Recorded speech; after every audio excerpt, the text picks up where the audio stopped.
Hai, selamat datang di Digital Pro 360, channel yang akan membahas tentang semua digital marketing di sekitar Anda. Hari ini kita akan bahas mengenai bagaimana tutorial atau cara-cara yang baik dan benar untuk membuat social media ads, terutama di Facebook dan Instagram. So, stay tune in our channel ya.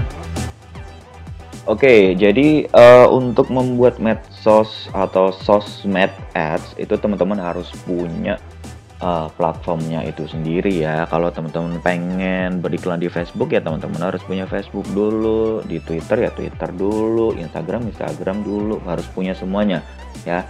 Jadi sebelum melangkah ke fase selanjutnya ya saya berharap teman-teman udah punya akun Facebook dan Instagram, karena kali ini kita akan bahas social media ads yang terkhususnya Facebook dan Instagram. Saya merekomendasikan browser Google Chrome untuk teman-teman gunakan dalam mengkreasikan atau membuat sosmed ads ya, karena ini simple, ringan, dan sangat bisa diandalkan. Oke, kita buka dulu Chrome-nya. Teman-teman bisa buka langsung Facebook. Oh iya, teman-teman harus buka akun di Facebook bisnis ya, Facebook bisnis. Oke. Nah, ini kalian buat akun di sini, konekin antara Facebook bisnis kalian dengan bisnis akun profile pribadi kalian. Kemudian kalian create bisnis sesuai dengan bisnis kalian apa. Setelah itu kalian bisa langsung balik ke Facebook dan create atau buat iklan dari tab ini. Oke, kita buat ad, create ad, atau di sini mungkin dalam bahasa Indonesia nantinya adalah iklan.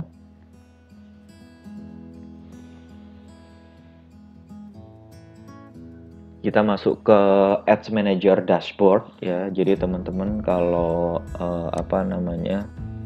membuat campaign itu selalu masuk ke Ads Manager ya. Create new campaign. Nah, ini ada 3 jenis ya, 3 jenis tujuan marketing yang harus teman-teman pilih. Kenapa sih kita harus memilih tujuan marketing ya? Ya gampangnya gini, kalian contoh kalian punya rencana jalan-jalan, tujuan jalan-jalan ini kemana gitu kan, misalkan ke Yogyakarta gitu. Di Yogyakarta tujuannya apa gitu ya, macam-macam, misalkan Borobudur apa. Nah itu Borobudur Magelang ya, apalah gitu di Yogyakarta gitu kan, tempat yang bisa kalian kunjungi gitu. Yang jelas tuh harus ada tujuannya supaya apa? Kita bisa mengukur setelah campaign ini berjalan apakah tujuannya ini tercapai apa enggak gitu. Kalian mau ke Amsterdam misalkan, ke Belanda, ke Amsterdam. Tujuannya apa sih? Mau vacation gitu, mau bisnis, atau iseng-iseng berhadiah gitu. Nah, terus kalau misalkan teman-teman ke sana tapi misalkan dalam rangka bisnis, ternyata sampai sana rekan bisnis teman-teman tidak datang misalkan, artinya kan tujuannya nggak tercapai. Simpelnya sih seperti itu. Nah, di Facebook sendiri ini ada 3 stage besar, 3 kelompok besar marketing objektif. Yang pertama adalah awareness, kedua adalah consideration, yang ketiga adalah conversion. Awareness ini adalah bahasa Indonesianya agak susah sih, kesadartahuan ya kali, pokoknya intinya gini, teman-teman ketika punya brand gitu, brand besar ya, misalkan brand Aqua gitu, Pepsodent atau apalah gitu ya, ketika dia mau campaign dalam sebuah platform digital, dia ingin mengkampanyekan tujuannya, aku pengen orang lebih tahu tentang Aqua gitu, aku pengen orang masih ingat tentang Pepsodent, atau yang itu deh merek-merek yang baru mau terkenal, kayak merek yang kurang terkenal deh kayak Ritaden gitu. Aku mau orang tuh tahu tentang Ritaden gitu. Ya udah, berarti yang dipilih ya brand awareness gitu kan. Nah, bedanya sama reach itu apa? Reach itu ini contohnya. Kalau kalau kesusahan bisa disorot ke sini ya. Show your ads to the maximum number of people. Jadi iklan yang dipilih dengan tujuan reach itu tujuannya adalah nge-reach sebanyak mungkin orang yang sudah ditargetkan. Kalau brand awareness itu lebih ke iklan ini nantinya akan terpapar pada orang yang more likely to be interested in your ad. Tapi kalau reach itu lebih ke bagaimana kita mencapai maksimum number of people dalam rentang target yang kita sudah tentukan. Kalau misalkan teman-teman punya ayam goreng tuh yang berada di sekitaran kawasan Pluit misalkan, nah teman-teman bisa pilih reach, kemudian pilih Pluit, nantinya semua orang akan terpapar pada umur, misalkan teman-teman pilih yang 25 sampai 30 gitu misalkan. Nah, 20 sampai 30 gitu yang lagi demen-demennya jajan. Ya udah 20 sampai 30 itu semua orang yang berada di sekitar situ yang menggunakan Facebook atau Instagram akan ke reach gitu ya. Itu untuk reach. Kemudian consideration ini adalah marketing funnel berikutnya, stage berikutnya dari awareness. Ketika dia sudah terpapar dengan iklan-iklan ayam goreng, dengan iklan-iklan otomotif gitu ya, ada kemungkinan nggak dia tertarik? Ada kemungkinan kalau berkali-kali. Apa yang dia lakukan? Ya biasanya dia klik iklan sih. Nah setelah klik ngapain? Ya ini. Ketika dia setelah lihat iklan, dia itu bisa menjadi traffic. Traffic itu apa sih? Ya traffic ke website kita gitu. Jadi dia lihat iklan kita, dia tertarik, dia klik, dia masuk website kita, menjadi traffic. Kemudian engagement ini apa gitu? Engagement itu ya activity kayak like, comment, kemudian share, save video ya itu, atau save image. Jadi atau biasanya ada di fitur forward konten ke platform lain misalkan. Jadi activity yang berjalan dalam postingan iklan kita. Iklan kita misalkan disukain banyak orang nih, di like gitu ya.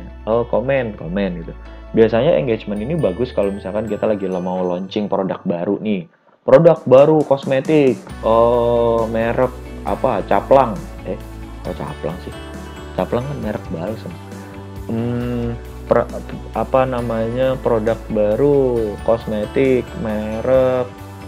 merek apalah gitu ya, merek apa gitu misalkan. Nah itu launching produk itu kan kita butuh hype ya, orang butuh supaya pasar itu merespon dengan positif, orang merespon dengan hangat, orang merespon dengan antusias. Kita butuh engagement terhadap post kita, maka yang kita lakukan tujuannya adalah engagement. App install contohnya itu kalau misalnya teman-teman adalah developer game butuh apps-nya diinstal gitu, atau developer dari sebuah apps yang mempromosikan apps-nya, yaitu kalau tujuannya adalah supaya audiens itu menginstal apps kamu, ya pilihlah apps install. Kemudian video views ya tujuannya adalah nonton video yang sudah kamu get more people to view your video content ya gitulah. Lead generation ini kalau bahasa Facebooknya adalah instant form ya. Jadi kalau kita pilih lead generation itu, teman-teman misalkan punya bisnis bengkel gitu, spare part atau apalah, jualan mobil kayak jualan motor. Nah itu lead generation ini bagus banget buat teman-teman untuk ngebangun database sih. Kalau misalkan contoh iklan yang bertujuan untuk lead generation itu, contohnya misalkan kita lihat iklan nih, kemudian tawaran untuk test drive gitu ya, misalkan kalau di dunia otomotif. Nah itu kemudian kita ngisi nama, nomor telepon, alamat, email dan sebagainya. Kemudian nanti beberapa waktu kemudian kita dikontak sama tim salesnya, kemudian bilang, selamat siang Pak, saya dapat info dari Facebook bahwa Bapak tertarik ya untuk test drive mobil ini gitu kan misalkan. Nah bisa nggak kita janjian Pak untuk ketemu, atau Bapak bisa datang ke dealer kami untuk test drive, bla bla bla bla bla bla lah ya. Itulah namanya leads generation. Di situ data, kita database data dapat, nah nama dapat, nomor telepon dapat, email dapat, wah itulah pokoknya. Message ya biasa lah ya, message untuk bisa apa namanya drive people to send message to your messenger atau WhatsApp. Conversions itu lebih ke bagaimana kita mengkonversi inquiry dari iklan itu menjadi sales volume. Kemudian kalau apa namanya bedanya adalah conversion dia seperti yang tadi saya katakan. Kemudian kalau katalog sales ini lebih ke kalau misalkan teman-teman punya store gitu ya, online store gitu. Ketika ada orang yang melihat kata iklan Anda dengan tujuan marketing katalog sales, maka katalog Anda itu akan muncul di katalog produk Anda itu akan muncul di layar si target audience kamu gitu. Store traffic ini adalah marketing objektif yang berguna untuk ngedrive orang supaya datang ke physical store yang kamu punya gitu. Contoh misalkan teman-teman punya apa namanya ya tadi deh misalkan punya apa elektronik deh misalkan, toko elektronik. Nah dengan store traffic ini teman-teman ngedrive orang-orang pada jarak radius misalkan 10 km gitu untuk datang ke physical store dengan menunjukkan misalkan iklannya itu nanti akan nunjukin alamat physical store teman-teman gitu. Oke, sebagai contoh kita bikin contoh ya, kita bikin apa ya, lead generation aja deh contohnya. Lead generation. Nah, di sini kemudian ada A/B testing. A/B testing itu adalah membandingkan dua iklan dengan kondisi variabel yang hampir mirip tapi sebenarnya ada berbeda. Nah, variabel dibandingkan apa sih? Ada beberapa variabel. Yang pertama adalah creative, placement, audience, dan delivery optimization. Jadi kenapa sih harus dibandingin? Nah, ini pertanyaan yang bagus. Iya, orang gue yang tanya. Jadi sebenarnya kalau teman-teman tahu ada namanya proses tuh machine learning. Machine learning itu machine learning belajar gitu ya. Nah ini terintegrasi dengan namanya nanti yang terintegrasi ke dalam si Facebook itu sendiri. Jadi gini teman-teman, jangan dikira kalian bayar iklan tuh kayak iklan di koran ya. Kalian bayar spot iklan tertentu, kalian bayar hari ini ya hari besok tayang gitu misalkan. Belum tentu kayak gitu sih. Jadi banyak yang harus dilaluin di Facebook ini karena nanti sistem dari Facebook ini adalah Facebook auction gitu dan Instagram itu. Jadi kalau misalkan teman-teman hari ini bidding pada sebuah inventory tertentu, misalkan aku mau bikin iklan di Instagram Story deh gitu.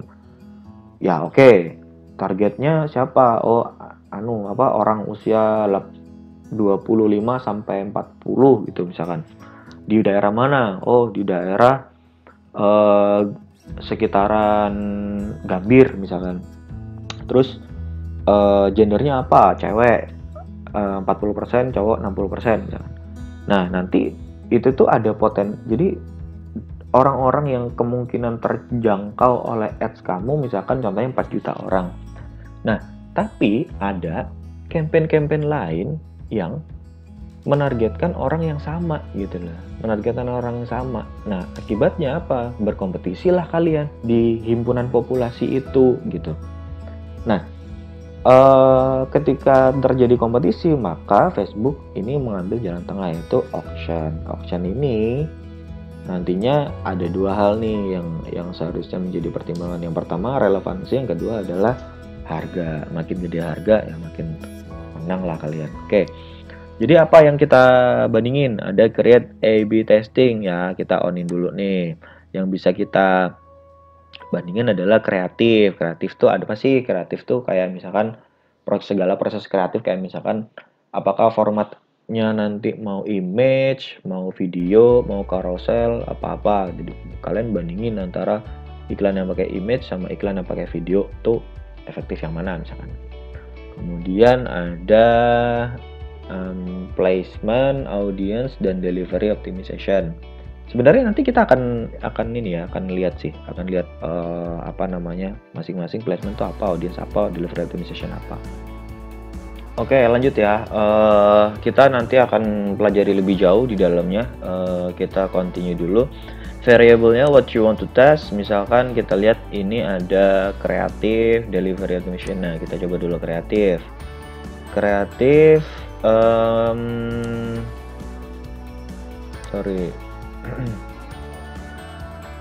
kreatif bisa delivery optimization, kemudian bisa audience. Nah, kalau misalkan teman-teman pilih ini berbeda-beda nanti di sininya ya, delivery optimization. Nah, ini contohnya deh, kita klik dulu. Delivery optimization itu hubungannya nanti teman-teman, kalau kreatif tadi udah diterangin ya, kalau delivery optimization ini hubungannya nanti sama cost. Jadi